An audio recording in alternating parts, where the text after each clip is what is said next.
minha alma continuamente os recorda e se abate dentro de mim. Quero trazer à memória o que me pode dar esperança.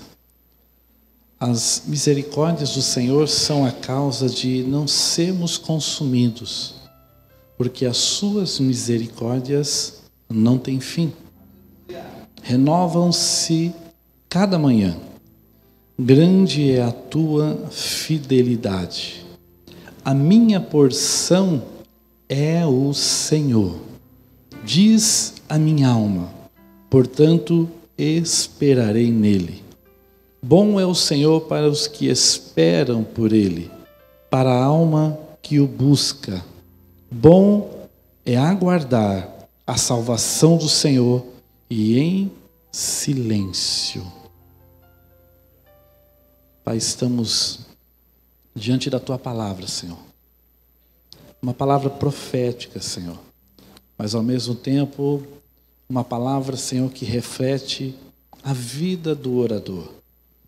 E eu quero pedir a Deus que o Senhor possa nos dar a revelação da tua palavra. Que possamos, Senhor Deus, aprender um pouco mais de ti essa noite e receber a porção que o Senhor tem para nós, compartilhar conosco. Espírito de Deus, tenha liberdade de agir essa noite sempre será tua. E eu peço, toma a frente em nome de Jesus. Amém. Se assente dando glória a Deus.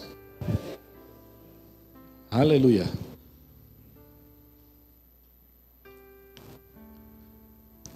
Um texto escrito em um livro pequeno, 5 capítulos. 5 capítulos que refletem uma dolorosa esperança do seu orador. Capítulos de pelo menos 4 capítulos com 22 versículos, e cada versículo, como se fosse um poema, se inicia com uma letra do abecedário hebreu. Uma letra na ordem, como se fosse no nosso abecedário, cada versículo com uma letra A, a letra B, a letra C, cada um desses versículos. Mas esse capítulo em especial tem mais versículos. E ele, a cada 3 versículos, ele alterna a letra. Entende-se que não somente houve uma inspiração, mas houve algo de dentro da vida desse moço que escreveu esse texto. A Bíblia fala a respeito desse moço de uma forma tremenda, porque ele era um filho de sacerdote. Mas um filho de sacerdote que Deus o levanta após um espaço longo de tempo em que Judá estava temendo ao Senhor, estava andando no caminho do Senhor para profetizar. Esse moço chama-se Jeremias e, portanto, Lamentações de Jeremias. Esse texto vem logo após a escrita do profeta Jeremias, os seus mais de 40 capítulos, aonde ele narra a direção que Deus dá a um povo. E note-se que ele profetiza a um povo que estava em declínio, um povo que estava se afastando dos caminhos do Senhor.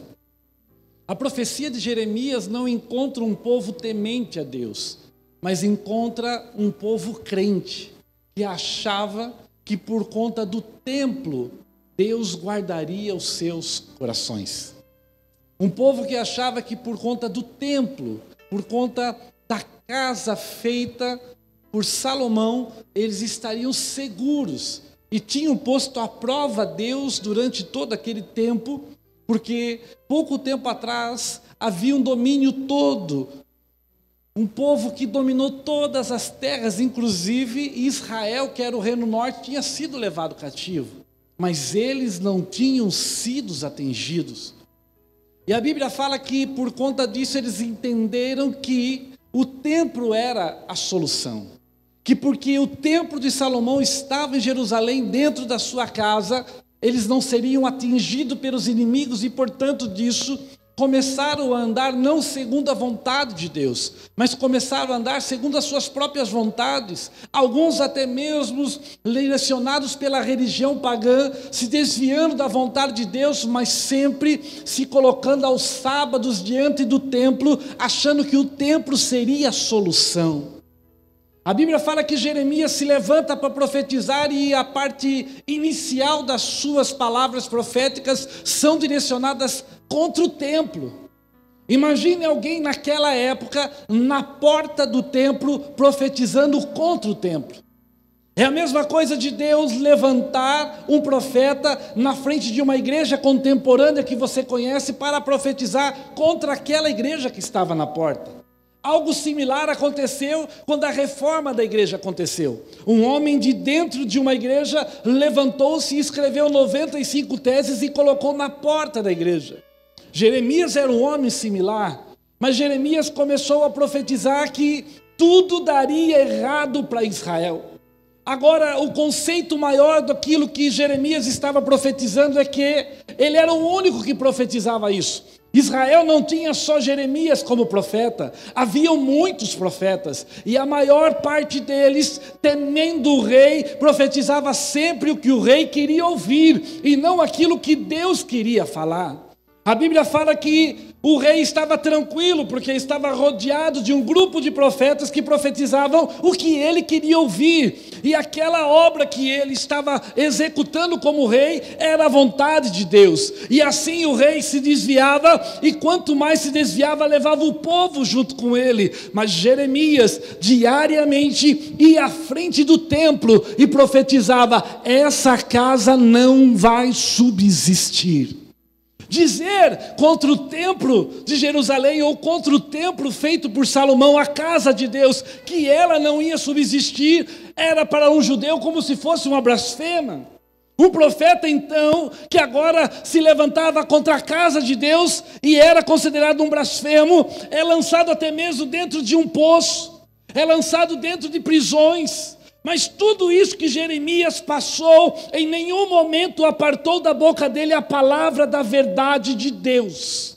Deus sempre usou a vida de Jeremias para profetizar e dizer uma coisa para o povo: que o povo deveria não se converter ao templo, mas deveria se converter a Deus. Que o povo não deveria seguir o templo, mas deveria seguir a vontade de Deus. Que adiantava o povo oferecer sacrifícios no templo aos sábados, se de segunda-feira ou todo o restante da semana o povo andava segundo os seus conselhos e sem andar segundo a vontade de Deus. Jeremias estava advertindo: não adianta ser crente de uma denominação se o seu coração não está voltado a Deus. O que é essa palavra senão uma coisa que mostra que ficar preso à religião não nos ajuda em nada. Ficar preso à denominação não nos ajuda em nada. Ficar preso ao conceito de que somos evangélicos ou somos cristãos ou até mesmo somos aqueles que protestaram um dia não lhe adianta em nada. Se ficarmos somente presos na fachada ou escondidos atrás de um nome, uma nomenclatura, Jeremias está dizendo: o que vale na vida de um homem é ser adorador de verdade. O que vale na vida de um homem é ser temente a Deus de verdade. O que vale na vida de um homem é a entrega dele, e a entrega dele é que pode mudar todas as sortes de bênçãos sobre a vida dele. E o segredo para a nossa vida mudar é ter uma vida de derramamento, de contemplação de Deus, estar na presença de Deus de verdade. Meu desejo não é que essa terça-feira se encha de pessoas atrás do templo, mas que se encha de pessoas atrás de Jesus. Meu desejo é que os cultos dessa igreja não estejam contemplados de pessoas que estão escondidos atrás de uma placa, mas que estão escondidas pelo sangue de Jesus, porque esse sim pode dar libertação, esse sim pode trazer cura, esse sim pode mudar a história. Jeremias, somente no último capítulo, você entende no livro dele, ele vê o cumprimento das suas promessas, ou da sua palavra profética. Sabe o que é, irmão? Um moço profetizar a vida inteira e nenhuma profecia acontecer? Sabe o que é? Um moço passar a vida inteira lançando uma palavra profética e ir buscar a Deus, Deus, Eu estou profetizando que o Senhor está mandando e nada acontece. Nada acontece. Sabe o que eu entendo aqui, irmãos? Não adianta nós desejarmos que as coisas aconteçam no nosso tempo. Elas só vão acontecer no tempo de Deus. Mas uma coisa é muito clara. Aleluia. O que Deus falou no tempo dele vai acontecer. A palavra de Deus, ela nunca cai por terra. Agora, o livro de Lamentações de Jeremias não é escrito junto de Jeremias. O livro de Lamentações é escrito posterior. Quando Jeremias vê o poder das palavras que Deus deu a ele acontecendo. E ele vê Nabucodonosor tomando conta de Jerusalém. Ele vê o templo do Senhor em ruínas. Ele vê acontecendo tudo o que ele tinha profetizado. E uma coisa interessante toma conta do coração de Jeremias, porque enquanto ele contemplava somente o poder de palavras, ele tinha um sentimento, mas quando ele viu as palavras começarem a se cumprir, ele começa a se lamentar. Ele começa a ver o peso que é quando Deus coloca a sua palavra em cumprimento. Deixa eu dizer uma coisa para você. Talvez você tenha palavras de Deus sobre a sua vida. Talvez você tenha promessas de Deus sobre a sua vida. E é uma coisa interessante porque quando temos somente a palavra, no conceito da palavra no dicionário, nós vivemos uma vida atenuada, uma vida que não contempla de verdade aquilo. E a Bíblia fala que somente o que os olhos veem, o coração sente. Mas vai chegar um tempo em que você vai ver a promessa ou a palavra de Deus acontecendo. E seu coração vai se encher de temor. Porque você vai entender que só Deus pode cumprir com a sua palavra. Há um tempo de ansiedade. Há um tempo em que nós somos tomados, envolvidos pelos problemas do dia a dia e achamos que as promessas de Deus não podem se cumprir porque o que enfrentamos ou o que vivemos é o oposto daquilo que Deus disse. E deixa eu dizer algo para você, geralmente Deus gosta de profetizar contra a realidade. Olhe para a sua vida. Quem tem uma promessa improvável de Deus? Vou explicar o que é uma promessa improvável. Você olha para a sua vida, Deus fala uma coisa, você olha de novo e fala assim, não, você está de brincadeira. Quem tem uma promessa improvável de Deus aqui? As promessas improváveis de Deus, aleluia, parecem improváveis, enquanto estamos no tempo em que Deus está preparando o cenário para que tudo aconteça. Há um tempo em que Deus prepara um cenário. E vou te dizer uma coisa, enquanto Deus prepara um cenário, a nossa vida continua. Jeremias passou anos, para ser mais claro, 4 reis se levantaram, e em 4 reinados ele profetizou e não acontecia nada. Sabe o que significa? Quando Deus faz uma promessa na sua vida, ou lança uma palavra sobre a sua vida, há um percurso normal que a sua vida vai rodar. Há um tempo em que parece que nada está acontecendo. Parece até mesmo que Deus não está se importando com aquilo que está acontecendo, porque a sua vida está seguindo um fluxo normal. Mas deixa eu dizer algo para você. Deus está preparando um cenário para cumprir a promessa dele sobre a sua vida. Enquanto Deus prepara o cenário, a nossa vida vai, irmãos. Nossa vida vai. Jeremias, quando entendeu isso, ele trouxe um segredo para a nossa vida. Qual foi o segredo, pastor? Ele disse assim: quero trazer à memória aquilo que me dá esperança.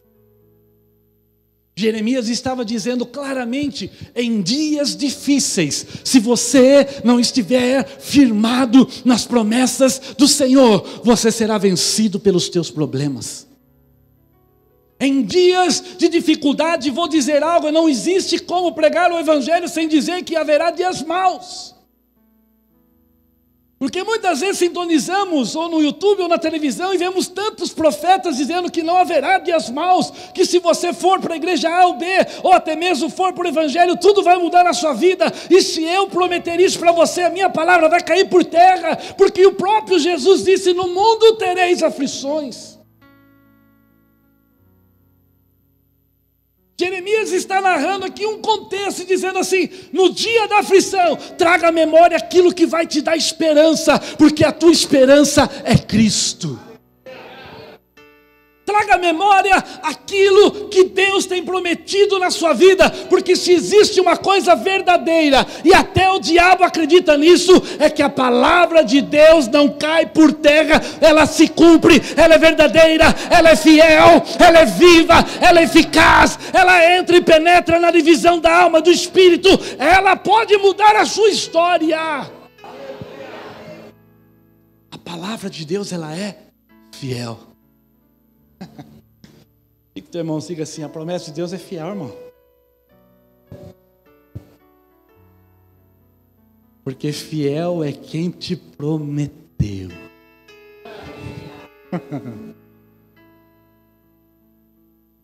Conte um segredo para o teu irmão, diga assim: e se você for infiel, diga para ele assim: se você for infiel, irmão, ele continua fiel.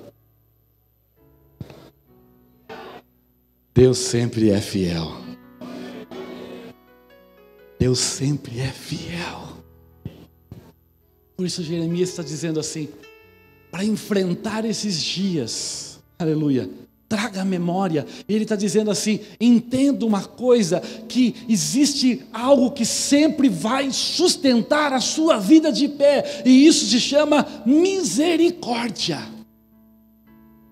A misericórdia de Deus, segundo Jeremias, é a causa de não sermos consumidos. A palavra consumidos no original aqui não diz respeito a algo jogado no fogo e queimado, a algo destruído literalmente. Diz respeito às esperanças, expectativas, consolo, às sortes de bem. Diz respeito a você ser uma pessoa que não tem aonde se apegar. Ele está dizendo: a misericórdia de Deus é que faz nos garantir que nós temos um Redentor, temos aonde nos pegar, tem alguém que nos segura, tem alguém que nos protege. É a misericórdia dele que garante que eu sou filho, e se eu sou filho, ele sempre estará com as mãos estendidas para mim.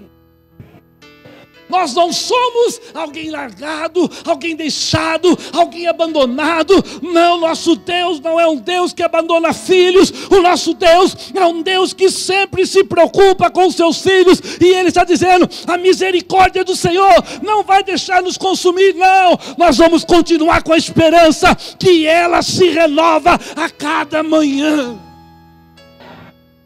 Oh, a cada manhã. Abaixo e abaixo. Ela se renova a cada manhã. Aleluia. As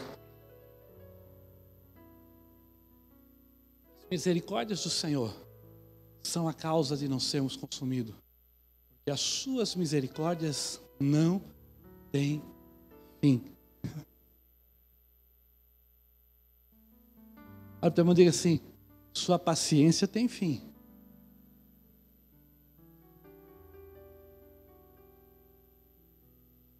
Será que tem alguém aqui que tem a paciência curta? Não olhe agora. Não olhe agora. Sempre tem alguém que tem a paciência um pouco mais curta que a nossa. Ou às vezes sou eu que tenho a paciência mais curta. Paciência é referência também à misericórdia. Deus sempre será paciente com você. Deus tem algo embutido nele que ele diz que nós temos que ter no nosso caráter. E é algo chamado longanimidade. Ser longânimo. Sabe o que significa? Deus é paciente com você para que você se volte a Ele. Talvez você não entenda, porque muitas das vezes parece que tem pessoas que andam desgarradas do Senhor e de repente, como se fosse um toque especial de Deus, a vida dela começa a mudar e ela se aproxima novamente do Senhor. É porque a misericórdia do Senhor não tem fim. A misericórdia de Deus, ela é derramada para todos os seus filhos. Quem é filho aqui? Você pode dizer para o teu irmão assim: você é meu irmão. Diga: se você é meu irmão, você é filho do meu pai. Tem filhos aqui? A misericórdia do Senhor está estendida sobre os filhos. E ele diz algo tremendo, ele diz assim: além de se renovar a cada manhã, grande é a sua fidelidade. A palavra grande remete-se à grandeza de Deus, remete-se ao quanto Deus pode ser fiel, remete-se a uma palavra que diz que a fidelidade de Deus não tem sombra de variação. A minha sombra, conforme eu ando aqui, ela se varia, fica maior, fica menor, de acordo com a distância que eu estou na luz. A Bíblia está dizendo que a sombra de Deus não tem variação. A personalidade de Deus, se podemos dizer assim, não varia. A vontade de Deus não varia. Significa então que eu tenho garantido na minha vida que mesmo com o passar dos dias, Deus não se arrepende do que prometeu sobre a minha vida. Vou dizer de novo, isso garante que Deus não se arrepende daquilo que Ele prometeu na sua vida. Jeremias, quando está falando a respeito disso, ele está dizendo assim: ei, o mais importante na nossa vida para que essas coisas aconteçam é que o nosso foco esteja no lugar certo. Diga: foco no lugar certo. Paulo diz algo tremendo e diz que ele olha firmemente para o consumador da fé dele. O autor aos Hebreus diz para que nós corramos olhando firmemente para o autor e consumador da nossa fé. A Bíblia é recheada de pontos que dizem que quando nós olhamos para Deus, e é um dos livros do Torá que diz que Deus fala: olhando para mim, sereis abençoados. Aqui Jeremias está dizendo assim: quando nós passamos por qualquer dificuldade, temos que entender que o nosso olhar não pode estar focado no que está acontecendo em volta. Nosso olhar tem que estar focado em Deus. Sabe por quê? Muitos desanimam porque o foco está em homens. E deixa eu dizer algo para você. Todo homem é falho. Você não vai encontrar o super-homem da Marvel, né? É Marvel? Você não vai encontrar o super-homem da Marvel dentro da igreja, porque ele só é uma ficção. Não existem super-homens na igreja, e nem super-girls ou mulheres maravilhas. Sabe por quê? Porque se existia um super-homem, esse se chamava Jesus. E ele foi o único. Então quando você vê alguém em volta de você, essa pessoa, ela é falha. Essa pessoa tem defeitos. Essa pessoa tem dificuldades. Essa pessoa é um templo em edificação, sendo construído por Deus, morada do Espírito Santo. Não existe alguém perfeito, e você pode ver que sempre que alguém ele desiste é porque olhou para a imperfeição de algum homem, e sempre haverá homens imperfeitos. Mas pastor, às vezes é difícil, e é mesmo. Mas sabe por quê que eu tenho dificuldades e tenho deficiências. E sabe por que você tem deficiências? Para que nós possamos depender um dos outros para sobreviver em pé. Porque se eu não tivesse defeitos, eu não tivesse pecados, eu não tivesse erros, eu viveria sozinho. Não precisaria de ninguém, mas Deus nos fez uma comunidade de amor, uma comunidade que se ajuda, uma comunidade que se levanta, uma comunidade dependentes um do outro. Olha para ele, para o seu irmão, diga assim: eu dependo de você. Diga assim: não tente escapar de mim, eu preciso de você.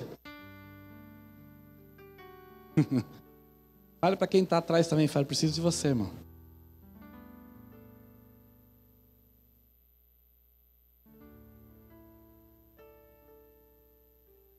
E é um segredo tão grande. Ele fala que bom é para o homem suportar em silêncio a salvação do Senhor. É trem complicado, não? Sabe o que ele está dizendo aqui? Cuidado para não murmurar enquanto Deus está trabalhando. Eu aprendi uma vez com meu pai na fé, um senhorzinho de idade, evangelista da igreja, irmão Pedro. O homem que teve paciência comigo. Quando eu me converti, ele não me levou para a igreja, ele me levou para a casa dele e me discipulou todos os dias. Todos os dias parecia que eu era Deus chegando na casa dele, porque eu chegava todos os dias às 18 horas na casa dele e saía meia-noite. E ele tinha paciência. Me discipulou por 90 dias. Todos os dias falando do amor de Deus. Todos os dias falando e me ensinando uma coisa: se você não tem nada de bom para falar, cale-se. Se você não tem bênçãos para falar, faça silêncio. Se você está vivendo num tempo, num momento em que não tem um testemunho sequer para contar, não fale dos seus problemas. Porque tudo que sai da sua boca é alimento na região espiritual. Tudo que nós proferimos, nós alimentamos o reino espiritual. E ele está dizendo assim: ei, aguarde a salvação do Senhor em silêncio. Essas lamentações, se você interpretar o contexto, ele está dizendo essas palavras para ele mesmo. Olha que coisa interessante.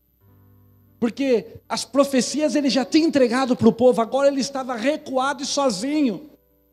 E ele estava lamentando para ele, dizendo para ele mesmo o peso da palavra dele contra o templo, e o templo caiu. O peso da palavra dele contra Jerusalém e os muros caíram. O peso da palavra dele contra o povo, e o povo foi cativo à Babilônia. E agora ele diz assim: eu tenho que ter esperança e aguardar em silêncio, porque o que eu falo pode acontecer. Porque ele viveu um tempo profetizando e não acontecia, então ele embalou. Ele dizia: vai cair o templo, vai cair o muro. Mas quando caiu o muro, ele falou: é melhor ficar em silêncio.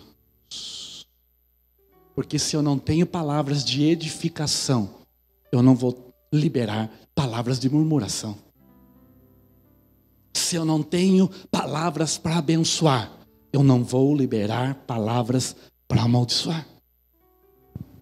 Se eu não tenho palavras de Deus para falar, muito menos vou falar de palavras de baixo calão. Eu vou entender que o que eu libero alimenta o reino espiritual, e isso pode voltar para mim.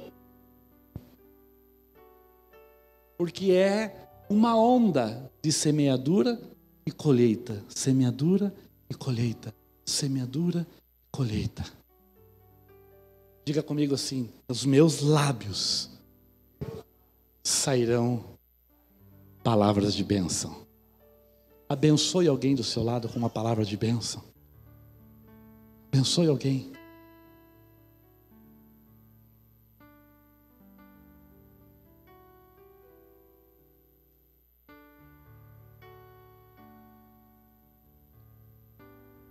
Sabe que Jeremias, quando tem essa experiência, ele profetiza a restauração de Israel.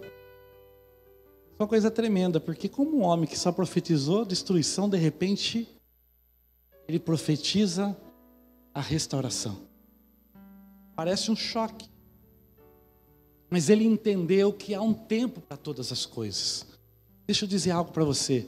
Houve um tempo em que você falou o que você queria, mas agora está chegando um tempo para você falar somente o que restaura e constrói.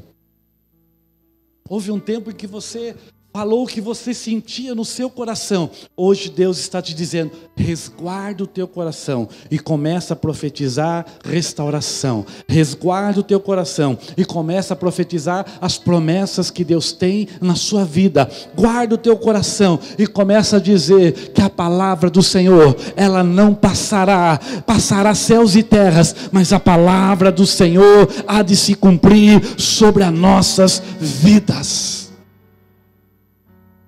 Jeremias chega ao ponto de dizer assim, bom é o Senhor para aqueles que o esperam. Bom é o Senhor, aleluia. Ele dizia, minha alma espera em Deus.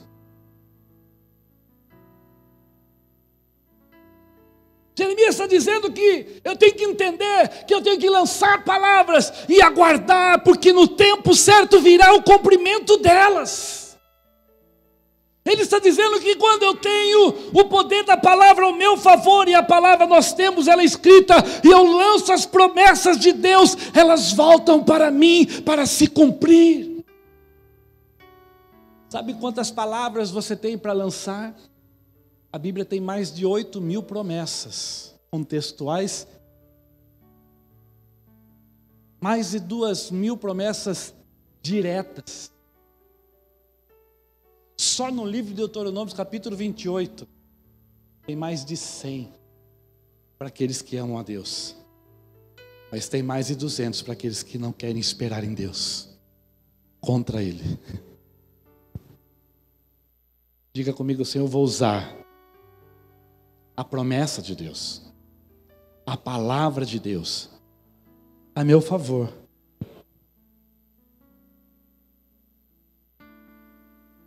Não use qualquer palavra. Use a palavra de Deus. Pastor, mas você não sabe o que está acontecendo comigo. Ei, irmãos, o Deus que manda ministrar uma palavra, Ele sabe. Vou te dar um exemplo bíblico. Havia um rei chamado Josafá. Diga comigo, Josafá. Josafá era um rei que foi ensinado por sua mãe nos caminhos do Senhor. O seu pai, como rei, restaurou Israel e estabeleceu um reinado de paz. Quando Josafá reinou, ele reinou um reinado de paz. O exército que ele assumiu foi um exército que não viu guerras.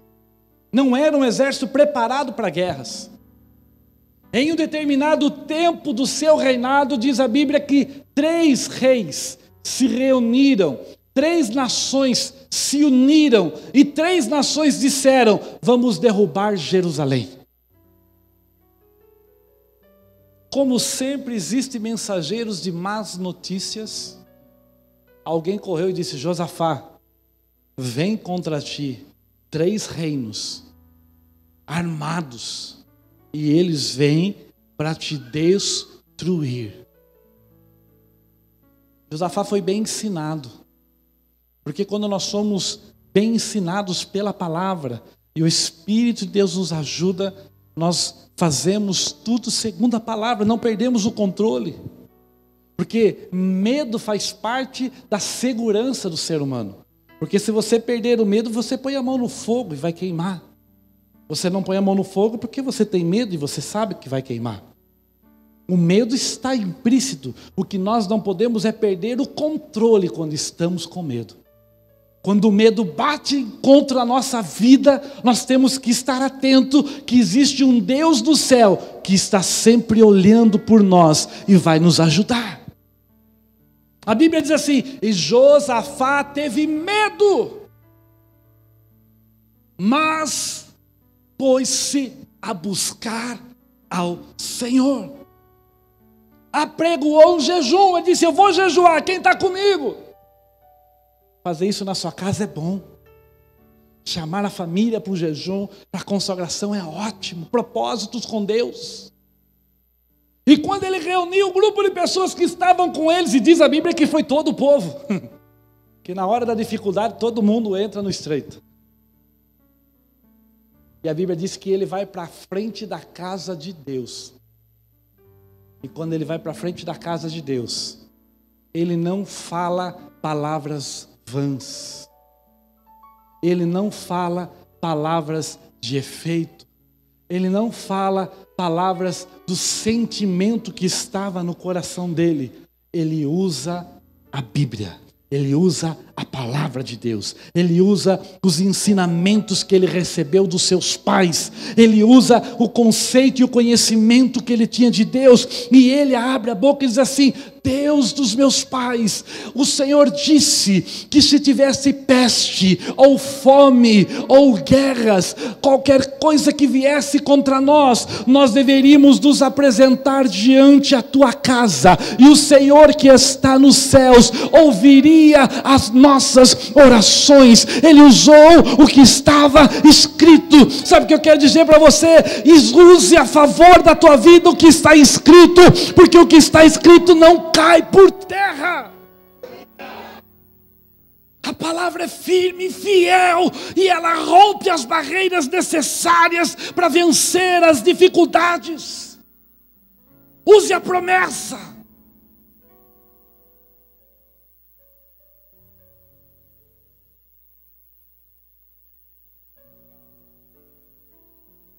Billy Graham, certa vez, em um culto, ele ouviu a voz de Deus dizendo assim: vai para o Congo. Ele disse: Senhor, eu vou. E ele foi para o Congo. Quando o avião estava para pousar no Congo, deu uma pane no avião. As turbinas pararam de funcionar. O piloto pediu para que todos se colocassem em posição de choque, em posição de queda. Quando todos começaram a entrar em desespero, ele disse assim: esse avião não pode cair, porque eu tenho uma palavra que eu vou pregar no Congo. Eu estou indo para pregar no Congo. E debaixo dessa palavra, eu não sei o que aconteceu, mas essas turbinas têm que voltar a funcionar. E quando ele terminou de orar, houve um barulho, e as turbinas voltaram a funcionar. Quando nós temos uma palavra de Deus a nosso favor, nós só perdemos a batalha se não usarmos ela a nosso favor. Deixa eu dizer uma coisa que eu ouvi há 3 semanas atrás, e já tinha ouvido várias vezes, mas refrescou minha memória. Nós estávamos até juntos, eu e o pastor Marcelo, e o pregador disse assim: quem tem uma palavra? E eu disse: eu tenho uma palavra. Ele disse: não precisa mais nada, porque quem tem uma palavra tem tudo. Agora eu vou perguntar: quem tem uma palavra? Se você tem uma palavra, você já tem tudo a seu favor. Porque se você tem uma palavra, a palavra há de se cumprir a seu favor. Não deixe de usá-la, não deixe de apresentá-la no reino espiritual, não deixe de colocá-la a favor da sua vida. Quando Josafá colocou as palavras de Deus, diante do templo, no reino espiritual, diz a Bíblia que Deus levantou um profeta e disse assim: ouve, ó Israel, ouve, ó rei Josafá, nessa peleja não tereis que pelejar, estais quieto e vede o livramento do Senhor, porque eu, Senhor, pelejarei por vós.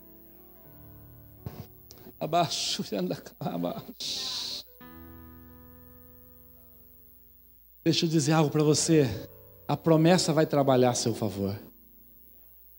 Porque a nossa vida está seguindo, mas Deus está criando o ambiente do cumprimento da promessa. Tem um termo usado: as esquinas da vida. Talvez a próxima esquina vá te surpreender, porque todas as suas promessas estão ali. E você está seguindo e já está até preocupado, porque geralmente as esquinas que você vira não são boas. Mas o ambiente da promessa de Deus já está preparado na sua vida. E quem sabe é a próxima esquina que você vai virar e vai dar de encontro ao cumprimento daquilo que Deus prometeu. Porque Ele fiel é para cumprir com a sua palavra. Ele fiel é para abrir o caminho onde não tem dificuldade, onde não tem como construir. Ele é fiel para abrir ainda mar se precisar. Ele é fiel para mudar a estrutura do governo se precisar. Ele é fiel para mexer aonde ninguém acredita, porque Ele é o Deus que controla todas as coisas. Só existe uma coisa que Jeremias lutou a vida toda dele contra, e quase que ele terminou a vida dele sem ver isso acontecer.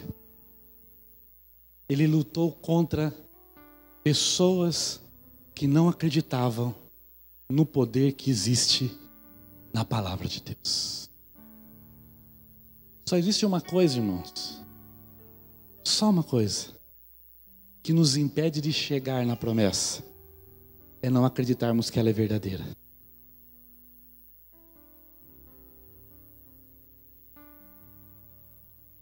Certa vez,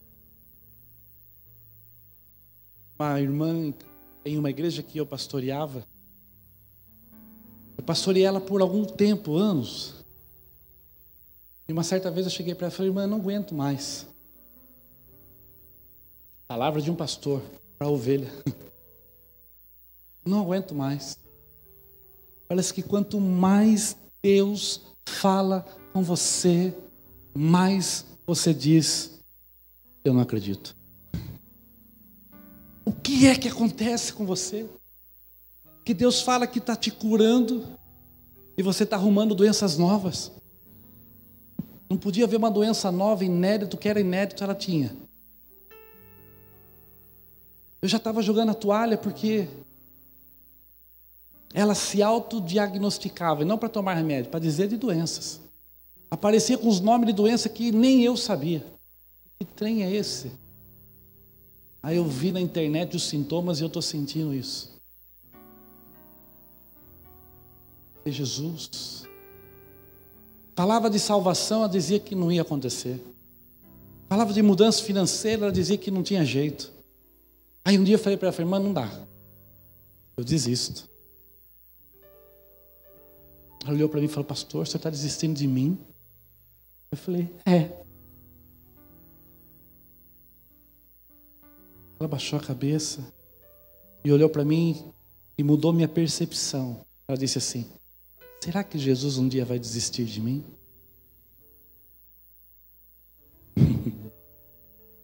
E o Espírito de Deus falou assim para mim: mesmo que uma mãe esqueça do filho que amamente, eu todavia não me esquecerei de vós. E eu entendi uma coisa: Jeremias lutou a vida inteira dele com um povo que não acreditava, mas ele não desistiu desse povo. Sabe o que eu aprendi? Que eu vou ficar com você até eu ver a promessa se cumprir. Eu quero me posicionar como aquelas pessoas que trabalham em academia, personal trainer, é isso? Trainer, né? Quero ser seu personal trainer. Porque o personal trainer é aquele que, quando você começa a fazer, eu fiz 4 meses de academia, irmão, se sentia um cara musculoso. 4 meses. Coisa tremenda. Primeiro dia comecei a erguer peso e eu estava achando que estava arrebentando. Daqui a pouco tinha um aparelho igual, não sei por que tem que pôr aparelho igual do lado da gente. Sentou um cara e colocou 5 vezes o peso que eu estava. Começou a levantar conversando comigo. E aí, tudo bem? Beleza? E eu, beleza. Dá para parar de falar comigo?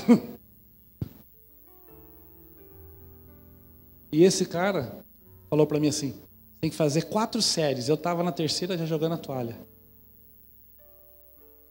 falei, eu vou largar a mão desse negócio aqui. Aí ele falou para mim, e aí como tá? Eu falei, tá difícil. Ele falou, deixa eu ver como você está fazendo. Eu comecei a fazer, tentando imitar o cara que estava do lado, para dizer que estava certo. E ele falou, tá certinho. Ele falou, mas tá difícil. Ele falou, vai que você consegue. Vai. E eu comecei de novo. E vai. Quando eu não estava aguentando, eu dizia, vai mais um pouco. Falta pouco. Vai. E eu terminei a série, aumentei o peso. Em 4 meses parecia que eu já estava bombadão. Eu aumentei 2 vezes o peso, irmão. Dá um glória a Deus aí, não é coisa fácil não. Só quem começa uma academia sabe o que é, irmão, aumentar 2 vezes o peso. Você passar de 5 para 10, irmão. Tá certo, estava longe dos 50 do rapaz, mas eu aumentei o peso. Era Deus na minha vida. E eu entendi que eu só estava conseguindo porque tinha alguém dizendo, vai que você consegue. Deixa eu dizer uma coisa, eu quero ser toda terça-feira alguém que vai dizer, vai que você consegue. Vai que você consegue. Falta só um pouco. Você está chegando lá. Vai que eu sou contigo. Porque um dia eu quis desistir de alguém. E Deus falou comigo. Eu não desisto. Se você quiser desistir, eu estou com ela. E eu aprendi uma lição. Eu não vou desistir. Eu estou com você.